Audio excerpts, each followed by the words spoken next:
Okay, so I just want to check in. How did you get on with that? Did you manage to write down 12 things without any hesitation? Or did you get so far and sort of hit a bit of a block? Like ran out of things to notice? If you did, how far did you get before you hit that block? So just notice how many things you managed to write down before you hit that block. Now, very often when we do this on courses, people report they got maybe 5 or 6 or 7 or 8 or 9.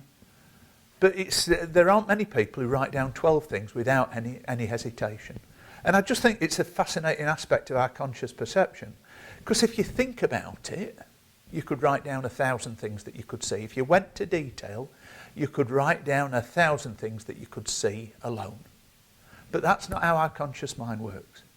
Our conscious mind, our conscious attention, it samples the outside world.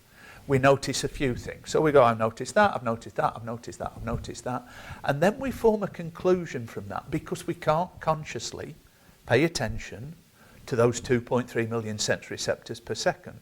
So what we do is we sample the outside world, and what we sample and what we pay attention to has something to do with our filters. Now what you sample and what somebody else samples can be really, really different. And this is where that idea of torch beams in a darkened room come in. Because what you shine your torch beam on and what somebody else might shine their torch beam on can be very, very different. If you get the chance to do this activity with somebody else present, it's really interesting to do it and then to compare notes. So to look at how many things on your list are exactly the same as the things on your partner's list. And to get to detail for that. Because if they're just in the same ballpark, they're not actually the same.